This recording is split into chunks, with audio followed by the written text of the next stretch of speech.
Hey everybody, Adam here. Welcome back to our Lego room. In today's video, we're taking a look at some awesome new Lego deliveries that we've been receiving over the last couple of weeks. Really excited about these new Bricklink Designer Program sets. They are all going to really add a lot to our Lego city and our Lego layout in general here in the basement. And each of these sets really stood out for me during the backing process because of the sort of unique function and area that they represented within, a city and sort of a Lego world in general. So really excited about the potential of these. I think they should all be great additions. Now let's take a closer look at each of the sets. So first off here, we've got the modular construction site. This set contains 3,374 pieces and was designed by Ryan Taggart. Very cool set. I really like the fact that it is under construction, lends a sort of different feel to the building. And I feel like that's really highlighted by the construction crane in there as well. We have another construction crane that I'm looking to get reassembled and put into the city as well. And I think being able to see these two cranes across the sort of skyline of our Lego city will make it, feel alive. It'll add some extra variety and it'll make it feel, quite similar to real world cities because it's a very common sight to see construction cranes like this throughout a city as buildings are being assembled. So I think that's going to be a nice touch for our city. And I think in general it's a great looking set just as well with the modular building. So I think this is going to be a great addition to the city and will definitely stand out from the other types of buildings that we have located throughout the city. Next up, we've got the 1950s diner designed by James Allen Cox. Big fan of this set for a couple of different reasons. One, I love the addition of the car. I think that's a great looking car, quite different from the other types of Lego cars that we see in sets and generally around in Lego cities. So quite happy with that. I think it should be fun to build and will look really cool around our city. And then, I just like the concept of a diner. Great to have different sort of functional buildings around the city. We've got a lot of office structures and housing, but not necessarily a lot of restaurants. And I think that this will fill an interesting sort of niche in the city. Also looks to be, a smaller structure. I think it's like basically like half a base plate or, maybe slightly more than half a base plate, which should leave us some interesting options for extending out some supporting mills plates around this building, maybe with, the gas station component or a parking lot for the cars that are parking out in front of the diner. So lots of opportunities to sort of take this building and sort of, riff off of it and come up with some interesting supporting objects and structures for the layout.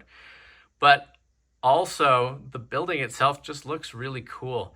I love the idea of having the French fries and the burger up on top of the building there with the diner sign, and just the overall sort of shape and look of the building is fun as well. And I think there should be a number of great opportunities for lighting in this set as well. both inside and then maybe some interesting exterior lighting as well. So some different things that I'll be exploring there and considering, but I think this will be an excellent addition to our city. Now, one of the most exciting sets, I think, in this round of the Bricklink Designer Program was the Studgate train station designed by Pablo Sanchez Jimenez.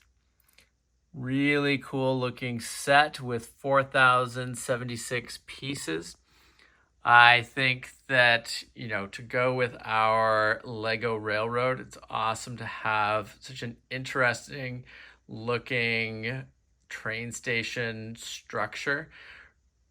Big fan of all of the glass work located throughout the structure, both in this sort of top area here by the spire and also in these side window areas. Really amazing looking build. And, lots of different, I guess, sections to it for, sort of different layout and storing figures and having different scenes built up around it. As you can see, we've got the rooftop area here. There's like some side patio areas that are raised up off of the ground. You've got the more street level structure. And then you've got the actual interior of the station with a couple of train engines there, locomotives, and the platforms where people can be getting on and off the trains.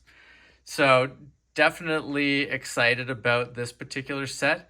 Not entirely sure where and how I'm going to fit it into our layout, but wherever we fit it in, I think it's going to be an amazing addition. So can't wait to build this one and get it integrated into our layout. It's definitely going to be an eye-catching piece, and anytime you can get a train themed set, whether it be from Lego or from a sort of Lego adjacent release like these Bricklink sets, it's definitely a must-have for me, and quite excited about the potential of this one. So looking forward to building it and then starting to explore how we can fit it into the layout. Next up, we've got the Mountain View Observatory designed by Thomas Wosch. This set contains 3,876 pieces. And just another very eye-catching structure.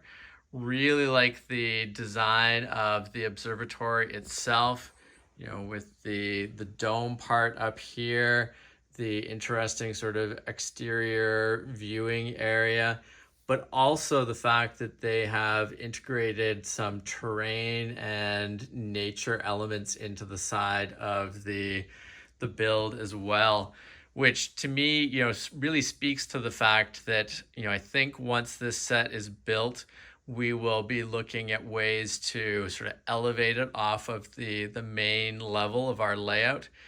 Really would be quite easy, I think, to, put this up on a raised wooden platform that you could then build some cliff sides around the exterior of, and then, you've got a quite a believable, awesome looking sort of mountainous area with a great structure on top of it that you would expect to find in a place like that. So, again, not only do I like these Bricklink sets for their amazing design, but a lot of them really have or provide a platform where you can sort of build off of and extend the model in a way that allows you to customize it and sort of integrate it in interesting ways with the rest of the Lego city. So